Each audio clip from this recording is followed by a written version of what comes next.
Muy buenos días, muy buenas tardes, muy buenas noches, donde quiera que usted nos escuche. Este es el programa de la historia de las palabras.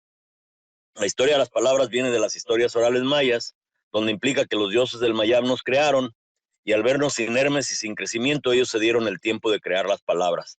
Las palabras las crearon con piedras, con rocas, corrientes de agua fuerte, hasta llegar a aguas mansas y arenas, hacer unos espejos, y ellos aducen que esas son las palabras en las cuales nos reflejamos el uno y el otro. Todos tenemos un espejo dentro de otro, que son las palabras, y en esa comunicación nos hacemos dos en uno, aprendemos el uno del otro, y al separarnos, ambos aprendimos algo. Bueno, hoy tenemos desde Colombia al compañero Alex Sierra. ¿Cómo está, maestro?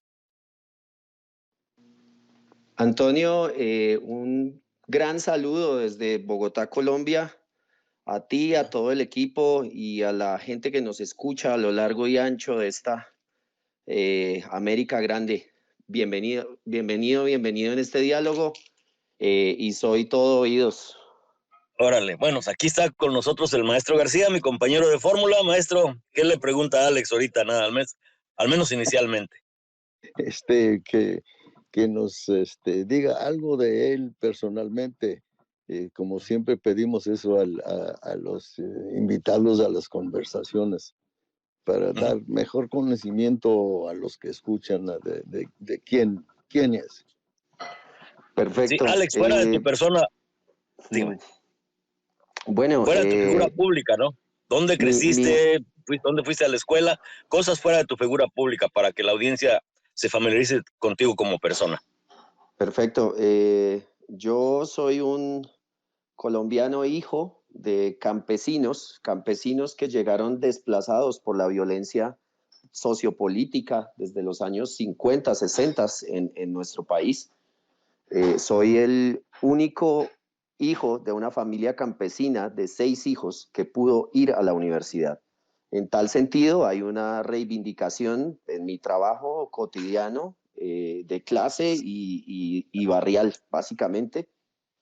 Soy antropólogo, me formé en la Universidad Nacional de Colombia eh, y he trabajado a lo largo y ancho del ámbito público, con organizaciones no gubernamentales, con organismos internacionales.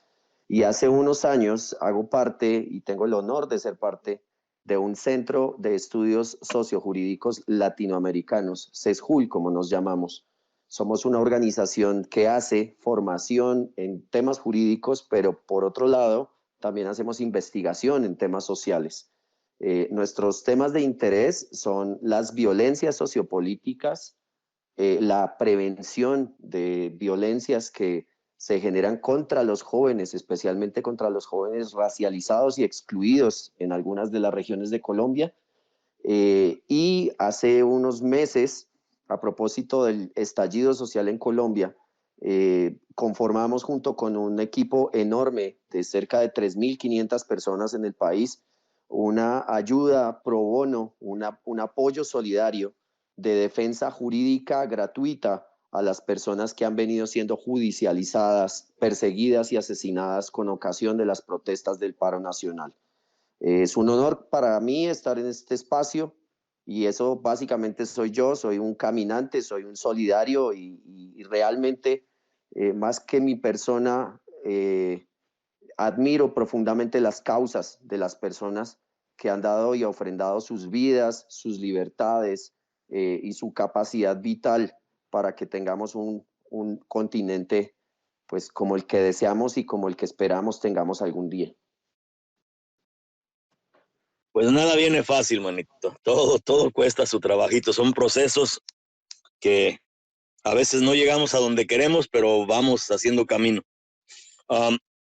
Pues maestro, tenemos ahora a otro antropólogo, Marco Antonio Castillo, antropólogo, el maestro Iván, con el que trabajamos el Día de los Muertos, Chantolo y todo eso alrededor de la celebración de México sobre el Día de los Muertos y las distintas culturas de México, como la celebran.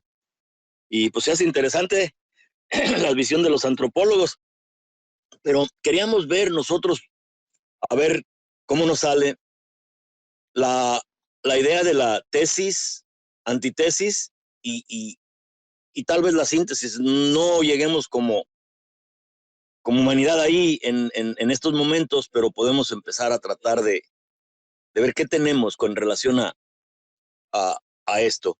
La tesis yo la quisiera configurar como la relación social de la que tenemos o queremos desprendernos, la realidad en sí que nos han impuesto, y la antítesis es la condición constatataria que se está empezando a dar.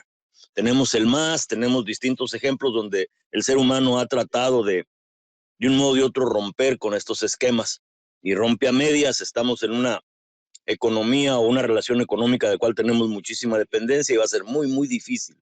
Y quisiera centrarnos un poquito en los procesos que están llevando a cabo en México, Honduras y Colombia.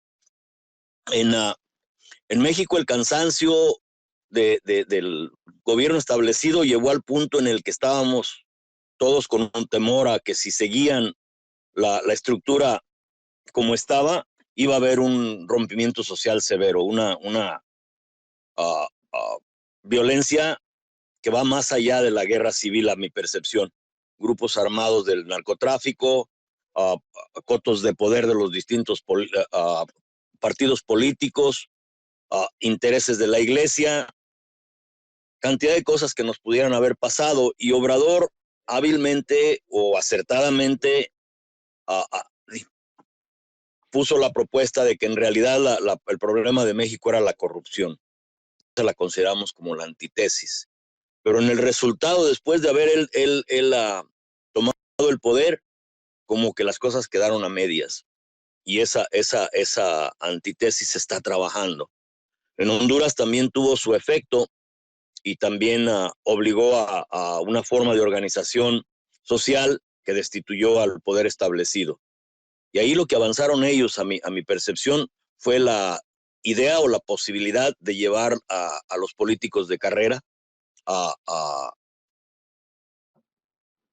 análisis o se me olvidó la palabra, maestro, ayúdeme. Forenses. Sí, la auditoría. Auditorías forenses, con la posibilidad de ver qué se llevaron, qué se les puede quitar y tratar de llevarlos a juicio o al menos destituir la propiedad que no les pertenece. En Colombia, pues está en un proceso, no se sabe dónde vaya a llegar y se está trabajando ustedes como sociedad en ellos. ¿Qué piensas de la propuesta de AMLO en realidad como una antítesis? La corrupción en sí. ¿O qué te lleva a pensar eso? Para tratar de ver cómo llevamos esta plática que puede que sea un poco dificultosa. Bueno, inicialmente mal haría, y pues tengo el gusto de conocer México, de tener muchos amigos y amigas en México que han venido transitando procesos. Yo estuve en México en varios de los momentos, diría yo, claves en los últimos años.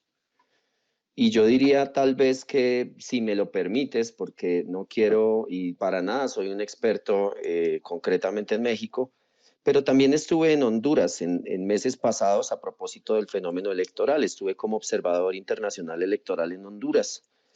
Y estar desde este rincón de América Latina a Colombia permite de alguna manera inevitablemente hacer algunas comparaciones.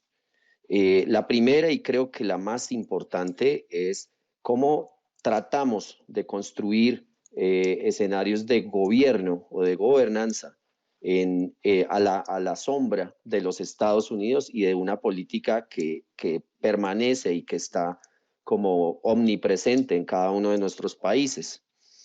Lo segundo es la mayor de las complejidades, es cuando estos procesos electorales, el de Manuel López Obrador, el de Xiomara ahora en Honduras, seguramente un poco lo mismo en Chile, y lo que se está básicamente transitando en Colombia con el candidato Gustavo Petro, es que nosotros en América Latina creemos que basta con hacer un cambio presidencial. El legislativo en cada uno de nuestros países es un peso enorme, tan es así que, pues, concretamente en Honduras, la misma posesión de la presidenta se ha enlodado y se ha impedido básicamente por el Congreso.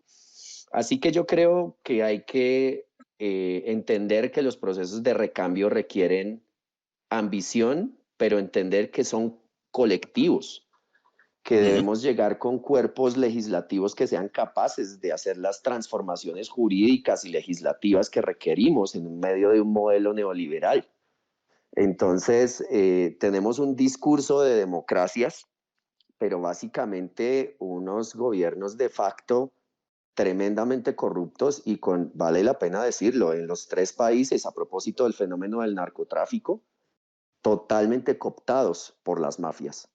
Es así que pues tenemos países con unas inestabilidades sociales y con una presencia de grupos armados que de facto gobiernan en los territorios, en los 3 países. Entonces, con esos elementos creo que lo que quiero plantear es, nosotros tenemos unas democracias, si me lo permiten decirlo, fallidas, en términos de no hemos logrado sentir que cuando vas al ejercicio electoral, logras hacer las transformaciones y que están alineadas con las expectativas de nuestros pobladores. Así que creo que el fenómeno es complejo, pero en la medida en que podamos entenderlo en su cabalidad, podremos hacer las transformaciones. Y en ese sentido quisiera mencionar tal vez 3 cosas. Lo primero es necesario entender los procesos políticos de América Latina interconectados justamente por la presencia de los Estados Unidos y por la transnacionalización del crimen. Segundo, es necesario pensar que las transformaciones políticas son tan en el barrio, tan en tu entorno cercano, como lo es en tu territorio y en tu continente. Y tercero, no es menor la necesidad de entrar en una discusión seria acerca de la regulación de las drogas o establecer unos caminos distintos al prohibicionismo que lo único que ha hecho es crecer unas mafias enormes que gobiernan en cada uno de nuestros países. Maestro, ¿cómo replantea las cosas o qué le pregunta a él ahorita en esta instancia? Bueno, nomás quería decir que aparte de la presidencia, la legislación, también el sistema jurídico, las cortes son sumamente importantes en este proceso de las democracias fallidas, porque tienen su papel fundamental de jugar en este proceso de la democracia fallida.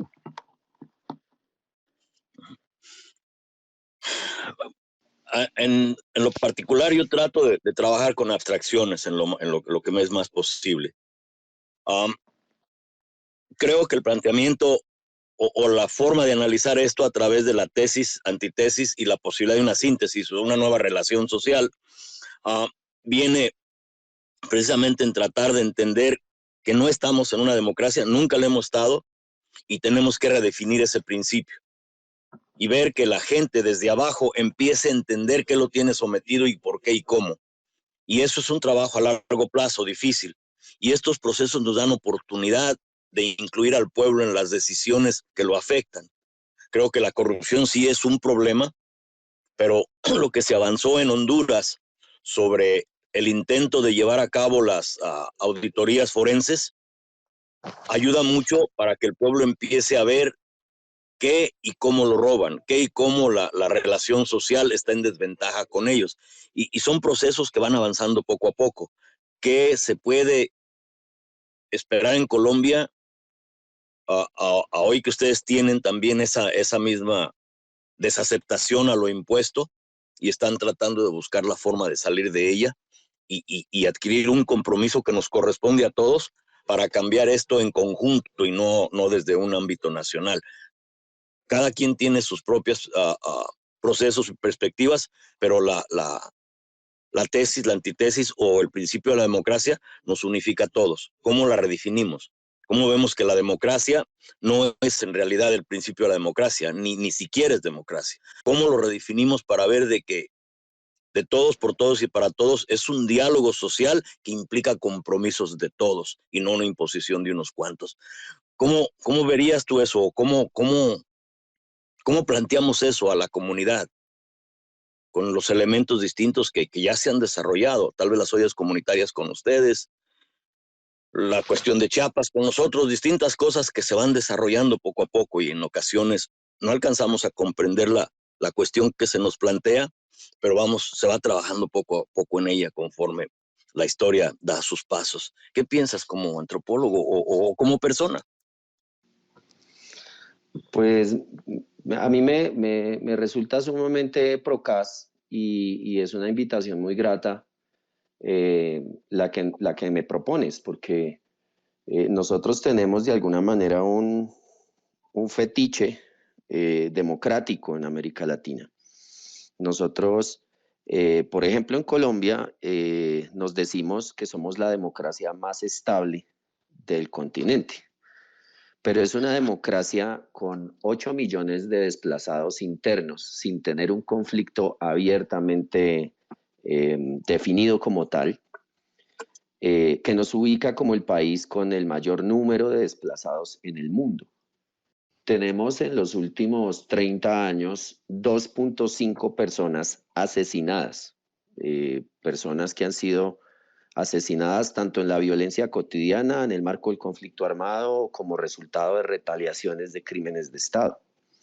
Y tenemos a su vez 120.000 personas desaparecidas, según datos de la Comisión de la Verdad, un órgano que se crea a propósito del último acuerdo de paz que tuvimos en el 2016 y que valga la pena decirlo a partir de la firma de ese acuerdo de paz, ya son más de 1.500 las personas asesinadas, lideresas sociales, defensores del agua, defensores de los bosques, líderes comunitarios a lo largo y ancho del país.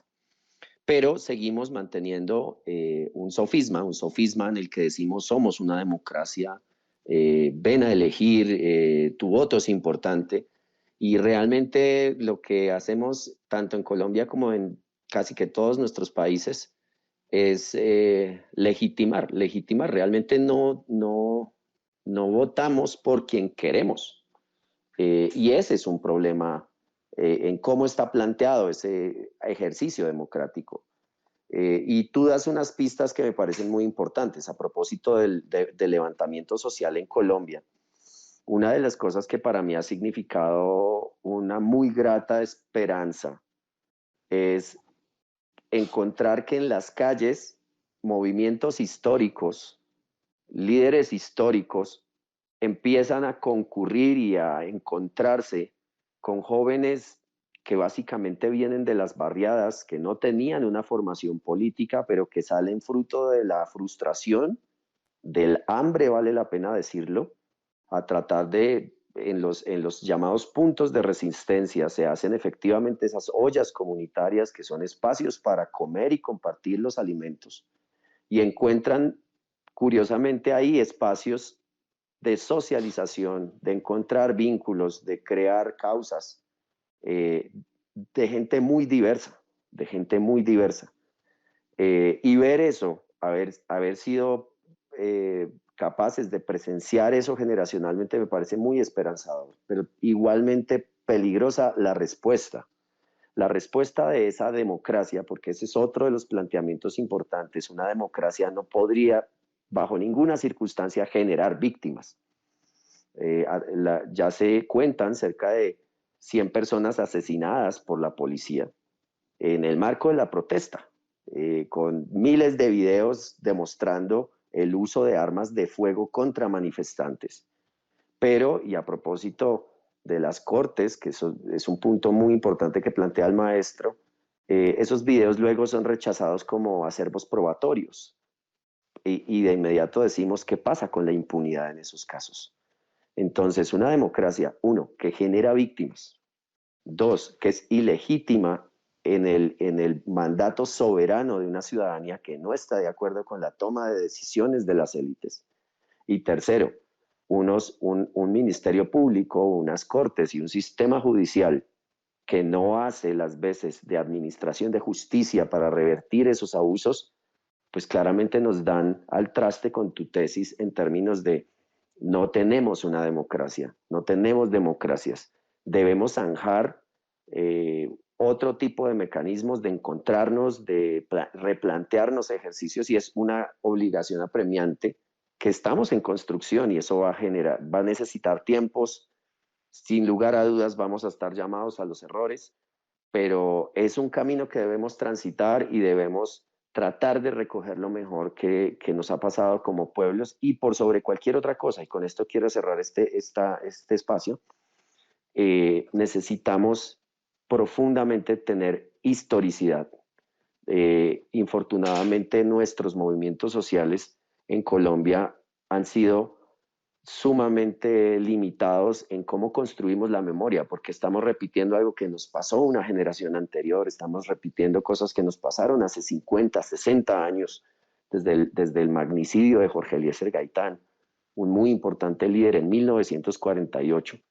Y toda nuestra historia republicana ha estado repleta de violencias, pero seguimos manteniendo que somos una democracia y la más estable de América Latina.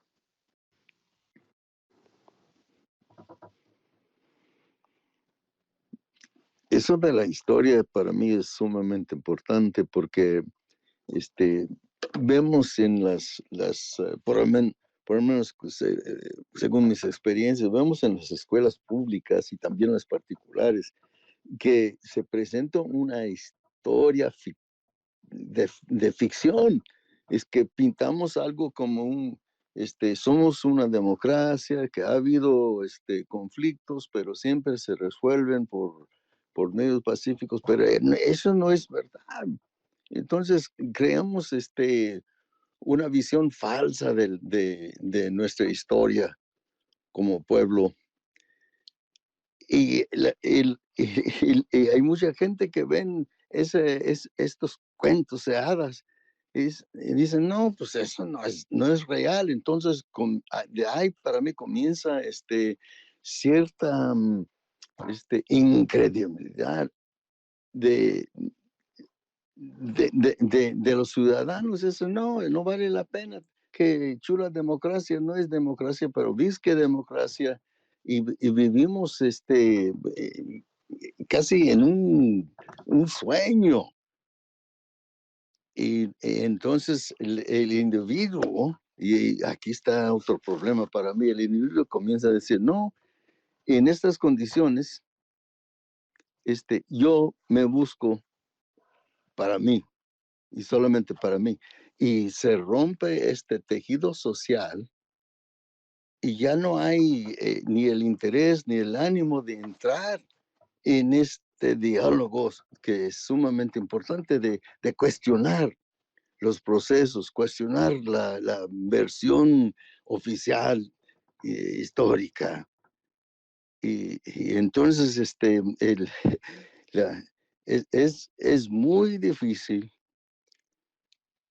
entrar en otra versión, la antítesis.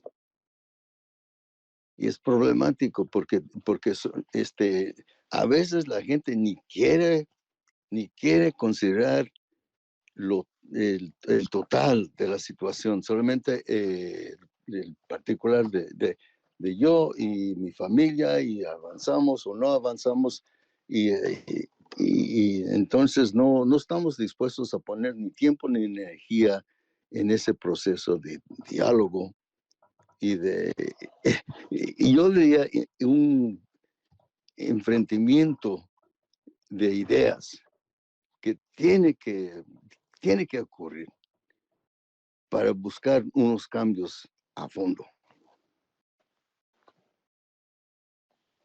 Bueno,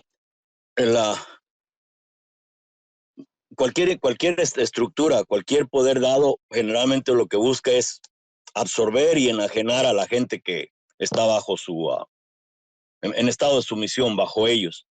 Y nos educan para la aceptación de la versión del principio que tienen ellos.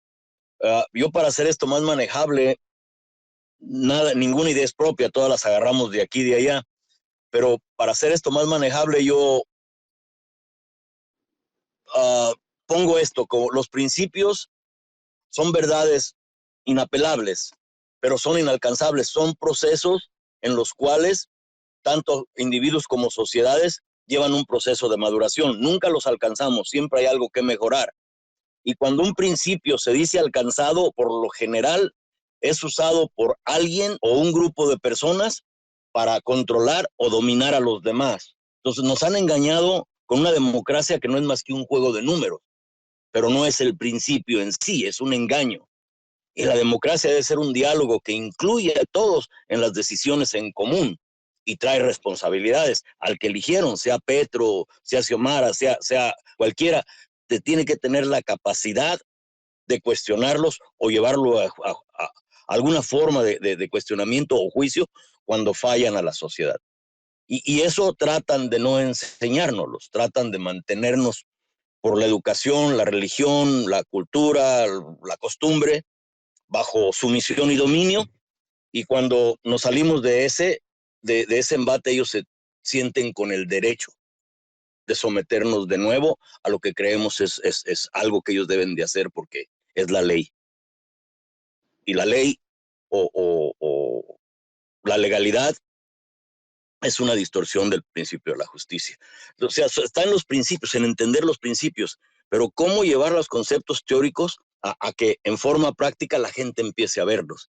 Y en ese sentido yo veo a las ollas comunitarias, algunos otros procesos organizativos, como un vehículo y una forma en donde se puede crear espacio de diálogo para ir y ver desde nosotros mismos solventar soluciones en la forma más inmediata y hacer un cuestionamiento social más amplio. No sé qué pienses de eso. Yo creo que básicamente ese es el mayor de los desafíos. Yo creo que en la medida en que en muchos de nuestros procesos sociales y políticos hemos tenido una profunda ruptura entre lo que decimos, lo que pensamos y lo que finalmente hacemos, se hace muy difícil de imaginar algo y creer que lo podemos hacer posible.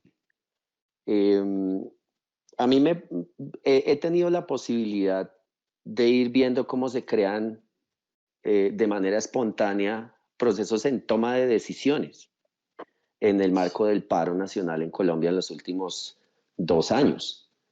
Y una de las cosas interesantes es que hay muchas formas de establecer esos liderazgos que son prácticas. Es la práctica de quien maneja un grupo de jóvenes que antes eran una pandilla. Hay procesos que buscan mostrar que vienen de las universidades y que son asamblearios, pero que en últimas también hay lógicas de poder dentro de todo esto. Y creo que una de las mayores reflexiones que necesitamos es entender que venimos de sociedades muy fracturadas, llenas de imposibilidades de trabajar juntos y que no conocemos realmente el trabajo en equipo, porque como lo decía el maestro, cuando esto no funciona de inmediato es una lógica casi zombie de yo y lo único que importa es mi bienestar y voy a buscar mi objetivo que es personal, que en últimas es una lógica depredadora. Pero crear lógicas asociativas, pensar en todos y todas, trabajar conjuntamente es algo que necesitamos madurar como sociedades. Y creo que en ese sentido es demasiado importante volver sobre los pueblos originarios que siempre han tenido una lógica muy clara de distancia frente al modelo neoliberal, que vale la pena decirlo, no estuvo siempre dentro de la sociedad humana. Nosotros tan solo tenemos 250 años de un fenómeno económico y de un modelo profundizado en el neoliberalismo de no más de 50 años. Nosotros somos sociedades que incluso adiestramos a los lobos, una especie distinta, y la convertimos en nuestros queridos amigos perros que andan con nosotros, resultado de ejercicios profundos de socialización. desarrollamos el lenguaje hace 15.000 años como una forma de comunicar y de generar opciones de trabajo comunitario y conjunto. Y si ustedes se fijan evolutivamente hablando, no quiero seguir profundizando en el ámbito antropológico, pero me parece importante. Los seres humanos necesitamos casi 4 años para ser autónomos. Necesitamos un largo proceso cerca a nuestras madres, a nuestros entornos familiares. Y en ese proceso adquirimos vínculos profundos, adquirimos afectos, adquirimos el lenguaje. Y todo eso debería demostrarnos que somos seres sociales, que no podemos estar solos. La pandemia nos demostró eso, nos fracturamos estando encerrados. Y creo que eso que nos acaba de pasar, que es un enorme problema, también tiene mucho de pistas para la solución. Debemos salir un poco a reflexionar, pero también a hacer posible ejercicios de diálogo, de encuentro, de consenso, de respeto por el otro o la otra. El neoliberalismo también tiene una profunda lógica de ruptura de lo social y debemos ponerlo sobre la mesa, pero además de todo, hacer en nuestras prácticas que el encuentro y la solidaridad sean posibles.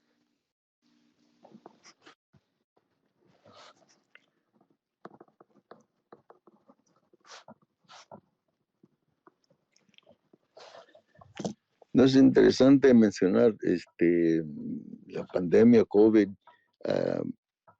Para mí hay mucha gente que sin mucha razón echan la culpa a la pandemia de muchas cosas que existían, unas tendencias que existían antes de la pandemia, y la pandemia nomás los reforzó estas tendencias, porque allá hay más aislamiento, y en ese aislamiento entonces se enfoca más en el yo. Y los problemas, por ejemplo, echan la culpa de la pandemia, los problemas educativos. No, esos problemas existían, de la falta de recursos, la falta de acceso. Eso existía antes de la pandemia, pero la pandemia pues subraya estos problemas, estos aspectos problemáticos que tenemos en nuestra sociedad, que tiene una tendencia de, hasta para mí, rechazar el mero concepto de sociedad, que no existe lo social para muchos.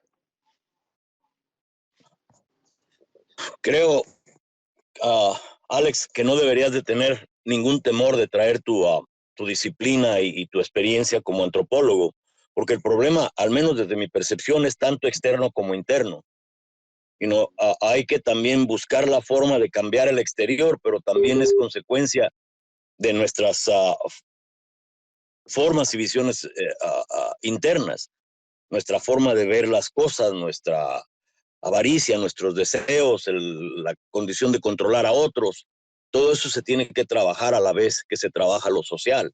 Y creo que en ese sentido las ollas comunitarias dan un enclave, una condición emblífica donde esto se puede empezar a desarrollar sin dejar de cuestionar el enclave social. Y también perdimos deje llamarlo, híjole, ahora que estaba hasta inspirado.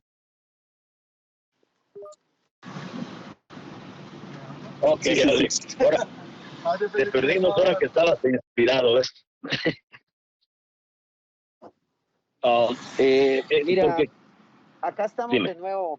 Perdonen por el problema. Estoy moviéndome en medio de la ciudad, pero creo que ese fue un pequeño lapsus de las conexiones. Estoy muy de acuerdo con el maestro porque aquí hay problemas que hemos venido diciendo que están relacionados con la pandemia, pero que ya existían. El acceso, por ejemplo, a la conectividad. Se hizo evidente que los niños de nuestras escuelas no tienen acceso a la tecnología, que se profundiza aún más la brecha entre quienes tienen los privilegios y las opciones históricamente y quienes un enorme número de personas que no las tienen.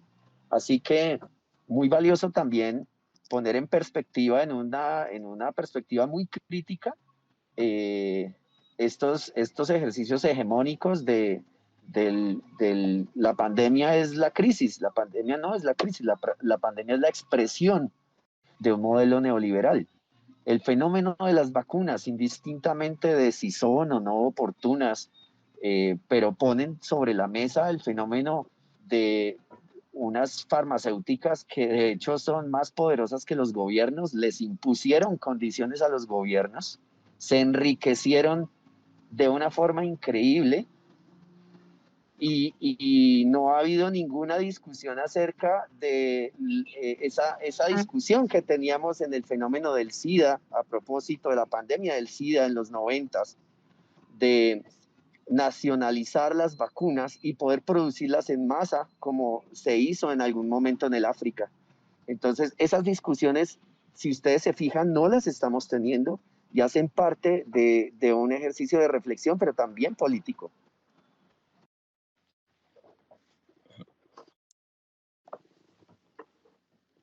Bien, maestro. Continúan o trato de replantear también el hecho de que hay problemas internos en nosotros que se deben de trabajar. Y todo esto viene también en cuestión de que en ocasiones buscamos soluciones desde el exterior, un ícono, un héroe, un caudillo, en vez de ver que hay una responsabilidad conjunta.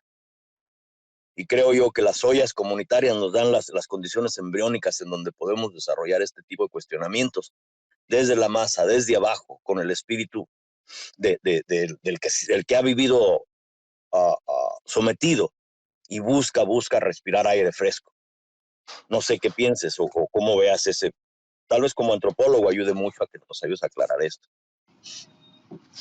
Pues mira, yo personalmente creo, y es pues demasiado oportuno y sigo diciendo, muy interesantes las reflexiones porque nosotros perdóname, tanto en las derechas como en los movimientos sociales, como en los llamados movimientos de izquierda, compartimos muchas cosas que son de las prácticas, reitero, y es el ejercicio de los liderazgos. Sí, necesitamos que alguien lidere. Entonces, creemos que o López Obrador o Xiomara o Zelaya o Gustavo Petro son las únicas personas que pueden liderar y empujar procesos de transformación. Y todos sabemos que esto es de enormes colectivos. Las causas sociales que se han liderado a lo largo y ancho de nuestros países y de nuestras historias están llenas de una cantidad de anonimatos colectivos. Esa reflexión necesaria acerca del fenómeno de la multitud, de todos y todas, con una capacidad de entendernos de forma distinta a las masas o a las bases, sino como sujetos, tanto seres humanos con sentimientos, emociones, pero también obviamente con ideas y con capacidad, tienen que ver con el pensamiento colectivo que creo que debe ser parte de la reflexión al modelo neoliberal. El modelo neoliberal también es el fenómeno de quién lidera, quién tiene más votos, quién tiene más influencia política, es la construcción megalómana del liderazgo y replantearnos el cómo liderar nuestras causas y ver cómo nos ha dañado la capacidad organizativa es parte del ejercicio de reflexión. Explícame eso, por favor. ¿Cómo nos ha dañado la capacidad organizativa? No entiendo tu perspectiva, si me la puedes explicar, por favor. Mira, nosotros tenemos, al menos en Colombia, que es pues obviamente lo que más conozco, tenemos una serie de movimientos comunitarios, sindicales, obreros, docentes, estudiantes, que están basados en la misma lógica de liderazgos individuales. Entonces, hay una pugna al interior de esos movimientos por quién tiene el poder, por quién tiene más capacidad de interlocución. De hecho, jugarle a un fenómeno de las consultas internas de los partidos en el marco de la lógica político-electoral para medir qué tantos votos tengo yo sabiendo que no voy a llegar a las elecciones presidenciales, pero que necesito medir en poder mi capacidad sobre la del otro candidato y que las izquierdas también le juegan a eso. Ajá.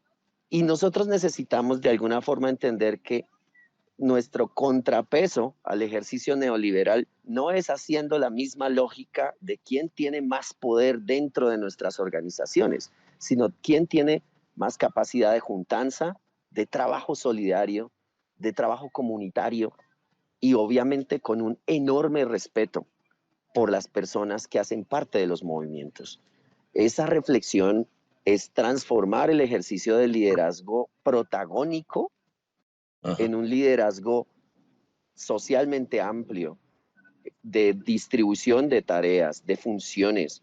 Y creo que eso lo hemos visto incluso curiosamente en acciones mucho más anarquistas, diría yo, que han tenido más fácilmente esas reflexiones.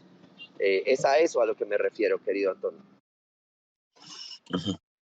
Sí, Yo, adelante, es más. muy, porque muchos hablan de liderazgos y parece que es algo de algo carismático, algo de poder, pero para mí el liderazgo es una relación, porque no puedes ser líder si no hay seguidores. Entonces, esa relación es sumamente importante porque tenemos que cambiar el tipo de relaciones los tipos de relaciones que tenemos entre disque líder y seguidor, y que redefinir esa relación y hacerlo más comunal, una relación de dos sentidos, y hasta el punto de, yo diría, casi acabar con el liderazgo en el sentido tradicional. Y porque hay mucha gente que entra en posiciones de liderazgo y cuentan sus votos o sus posibles votos por unos motivos no sociales, sino individuales. Entonces, hay un doble peso en, en el pueblo, de cómo mantener, cómo forjar, hasta forjar. Primero hay que forjar y luego mantener otro tipo de relación de poder y de liderazgo. Alejandro, lo que nos dio este programa al maestro y a mí fue un escrito que al 25 aniversario en el onomástico luctuoso de Zapata se celebró en una universidad. Yo escribí la primera parte de un ensayo sobre el problema del ícono y quería ver a el Che Guevara, Marcos y Obrador, y nada más hice la parte del Che Guevara para en el ensayo. Y el problema del ícono viene en eso, en que hay gente que admiramos, iconizamos y nos entregamos a ello. Y el ícono empieza a sentirse básicamente necesario y arriba de los demás y pierde piso. Y los seguidores empiezan a tener una dependencia en este individuo y ambos sacrifican la razón. Y cómo empezar a tratar de trabajar esta dinámica de que se ocupa alguien al frente, pero que sea responsable y corresponsable con sus seguidores y sus seguidores también lo cuestionen. Y son procesos bien difíciles de llevar a cabo. Todos tenemos la tendencia de ver quién soluciona el problema sin nosotros tomar la responsabilidad que nos corresponde. Y en ese efecto le ponemos, digamos, Obrador, Xiomara, Petro, en la situación que estamos ahí, como el que va a solucionar las cosas o el problema en forma última, sin nuestra participación. Y es que todo esto ocupa que nosotros también tengamos una conciencia propia y empujemos las cosas más allá del líder. El líder nada más sirva como la punta de lanza. no como la solución última. No sé qué piensas sobre este problema que es tanto interno como externo en el ser humano.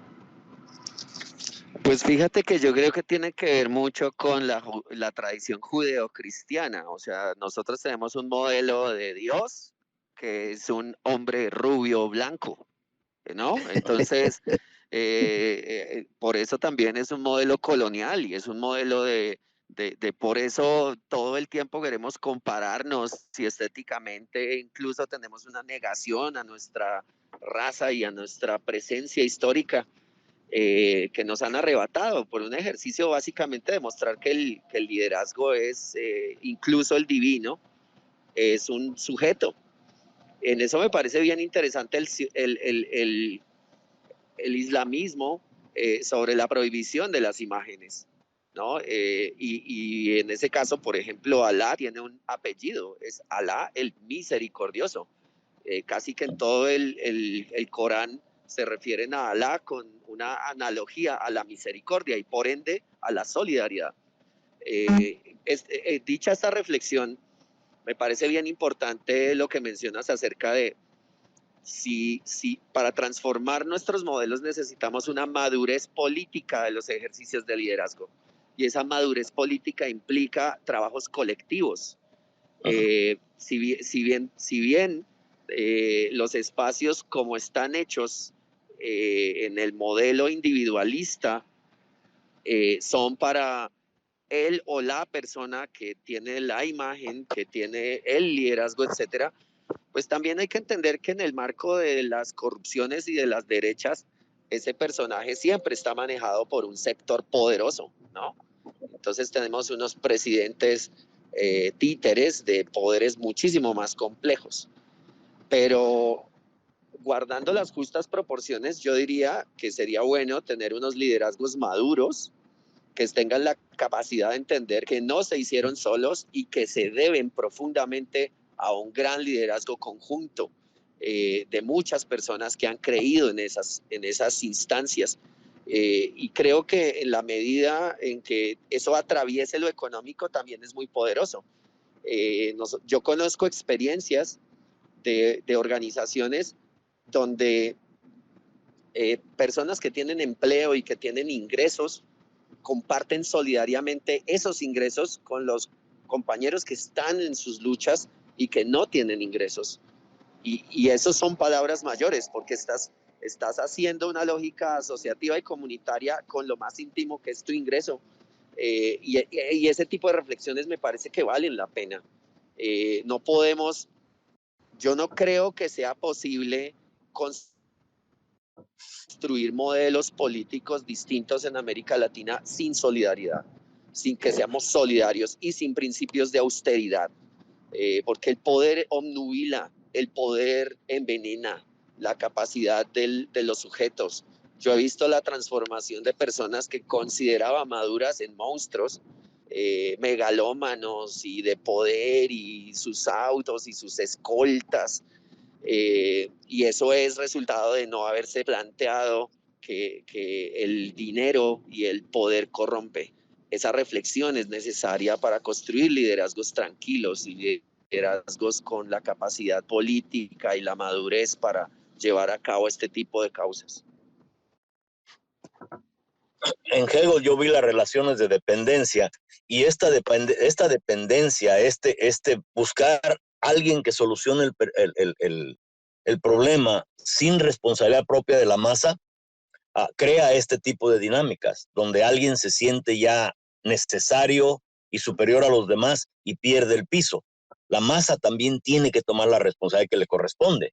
De otro modo, estas relaciones de dependencia lo que hacen es movimientos pendulares históricos. Unos están arriba, caen y otros suben, y es la misma dinámica en esa relación, sin un cambio a fondo. Y eso viene, para mí, desde la conciencia común, desde la conciencia de la masa. Yo considero que en realidad el problema es una lucha entre la conciencia y el poder. Y tiene que ser equitativa. La conciencia no puede permitir que el poder se exceda. El poder no tiene por qué suprimir a la conciencia para subsistir o perpetuarse. Es una lucha constante y requiere de una masa que empiece a ver y analizar. Y insisto yo, las ollas comunitarias son lugares embriónicos donde se puede dar este proceso.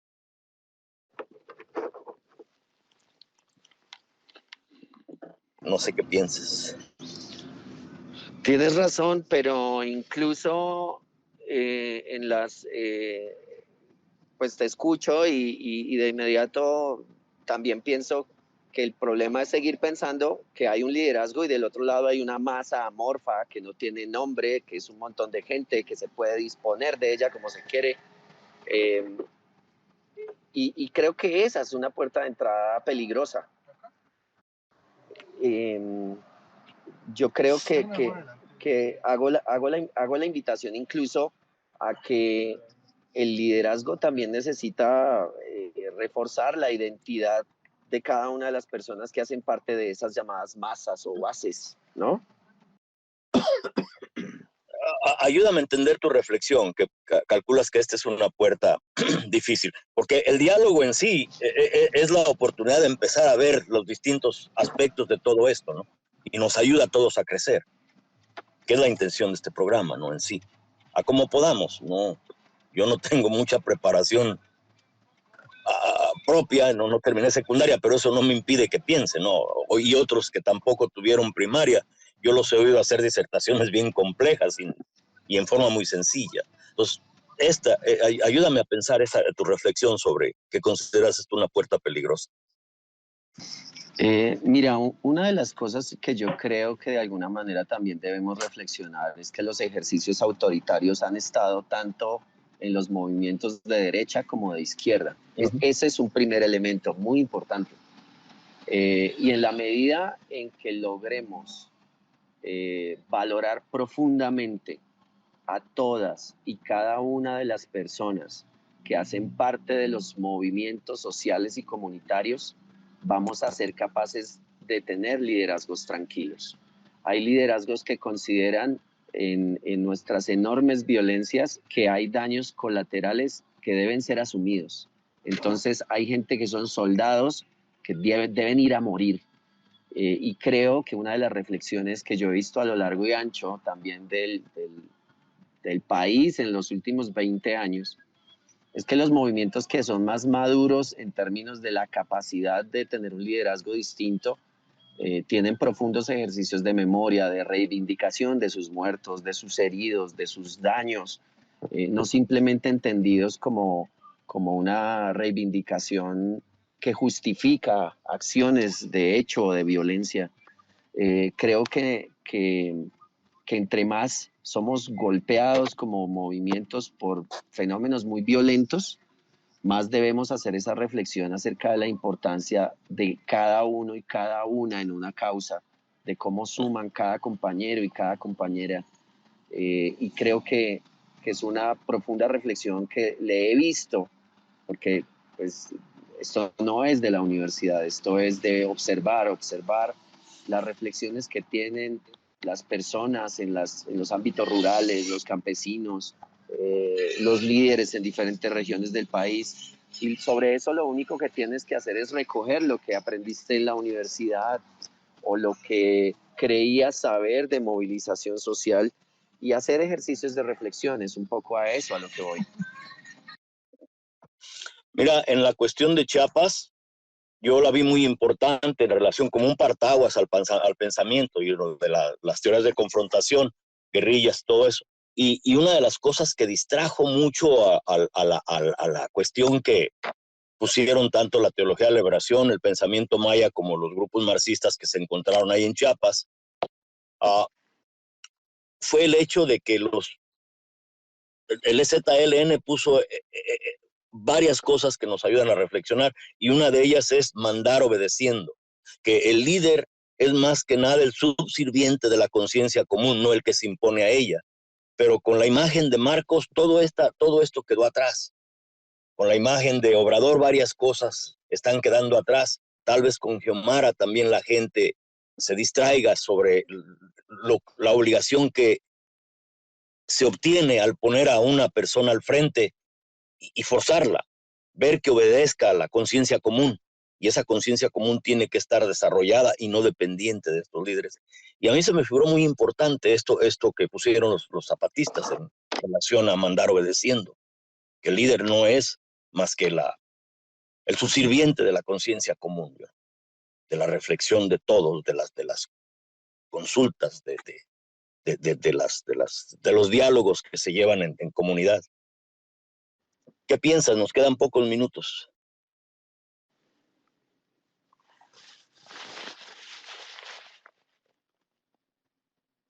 Alex. Alex. Aquí estamos, perdona un poco el tema señal, pero tienes mucha razón, ¿sabes? Ese principio en Chiapas del mandar obedeciendo, pues yo creo que en toda América Latina caló y caló con mucha fuerza, pero infortunadamente pues el fenómeno de Marcos con todo y que había una reflexión grande, pues volvimos un poco al fenómeno de ese liderazgo y de esos protagonismos que reitero, pues tomar esas reflexiones no es fácil porque están metidas dentro de la médula ósea de nuestra sociedad de individualidades reitero, de a veces megalomanías de liderazgo, ¿no? Pero creo que como a propósito de lo que mencionaba hace un rato, este es un camino largo. Nosotros creemos que las profundas transformaciones que requieren nuestras sociedades las vamos a lograr en unos cuantos días. Hay algo que hay que entender también de las especies animales y vegetales. En las especies los sujetos no son tan importantes como los procesos de largos alientos. Y creo que también debemos comprender eso. Esas pedagogías, esas reflexiones, sí a veces tienen momentos catatónicos que agilizan mucho las cosas, pero también hay que comprender que en otras oportunidades demandan muchísimo más tiempo para que se logren. Entonces, yo creo que esa reflexión acerca de la transformación de los liderazgos no es fácil, pero hay que seguirla dando. Maestro, nos quedan aproximadamente, yo creo que serán a algunos 3 minutos, 4. ¿Qué le pregunta o qué reflexiona en esto, maestro? Sí, de 3 a 4 minutos nos quedan. No, para mí, entramos en el programa enfocándonos en Colombia, México, Honduras, y yo siempre me trae estas discusiones de que hay que considerar también la política acá en el norte, en Estados Unidos, porque un senador acaba de decir que el presidente estaba poniendo demasiado interés y enfoque en grupos de ciudadanos y debe de enfocarse más en los intereses del Senado. Y eso está al revés. Y así piensan tantos de nuestros líderes que el yo, mi perspectiva, y hay que romper esas tendencias y buscar, y va a ser un camino bien largo y con desviaciones, etcétera, pero hay que seguir caminando hacia esa meta de redefinir la democracia y buscar una democracia verdadera o aproximar esa definición. En la Antonio, leyendas orales de los mayas, Iki Botán es un ser mítico, que es la lucha de los contrarios con una pata central, entre en el medio, los claroscuros, los grises, donde se da realmente el avance. Y ellos dicen que esto es más que nada aprender a caminar hacia el futuro, un futuro incierto y lleno de escollos, escombros y problemas, pero es a lo eterno. Y es una constante lucha entre estos opuestos, con la pata media, con el lugar donde se tiene que dar el diálogo y crear el mejor balance o la mejor opción posible a través de esa posibilidad que nos brinde el diálogo. Que nos quedan 2 minutos. ¿Qué te lleva a reflexionar, Alex? pues primero agradecer el espacio tan grato, maestros, es un gusto conocerlos. Tendremos que abrir y facilitar que otras voces sean posibles en estos diálogos y en estas interlocuciones. Pero tal vez algo muy corto para terminar es muy fácil, si lo pensamos, ver qué podemos hacer de cambios y de transformaciones revisando lo que ha pasado de forma crítica. Así sabemos que tenemos unas democracias tremendamente precarias, que tenemos unos liderazgos repletos de corrupciones, que tenemos problemas en la formación de liderazgos incluso al interior de nuestros propios movimientos. Creo que si logramos hacer esa reflexión, hacer los recambios, pues demandará tiempo, pero nos permitirá un ejercicio más honesto y más de largo aliento. Y de nuevo, muchas gracias. Un abrazo a todos. Bueno, pues fue la lucha de las ideas, el antecedente a la lucha de clases. Y es una dificultad muy grande el tratar de tener un entendimiento, al menos de la realidad, para poder empezar a tratar de tener una posibilidad de crear algo distinto. Y no es fácil. Y la tesis, lo que rechazamos, lo que está haciendo Obrador o hizo Obrador en avanzar esto con la corrupción, tal vez nos lleve también a forzar a la síntesis, a que esto cambie y a fondo. Y por los pueblos, no por ellos, no por los líderes, no por lo establecido. Pues gracias, Alex. Gracias. Maestro, ya para despedirse, un poquito de medio minuto. Bueno, también se me ocurre durante estas discusiones que es cuestión de casi cambiar nuestra naturaleza, como se ha creado, porque nosotros vivimos un concepto bien distorsionado de lo que es ser humano. Pues yo no digo que cambiarla, maestro, sino entenderla para hacerla más manejable, y no la entendemos. Bueno, muchas gracias, Alex. Muchísimas gracias. Y a ustedes un abrazo. Gracias por todo. Ok, esto siempre lleva más cuestiones, a más diálogo, y ojalá y nunca terminemos, que nos busquemos para dialogar. Muchas gracias. Bueno, esta fue la historia de las palabras. En la historia de las palabras, nosotros creemos que el tratar de entender por qué pensamos como pensamos, al entender el porqué de nuestro pensar, tal vez logremos cambiar nuestras circunstancias. Muchas gracias, donde quiera que usted nos haya escuchado.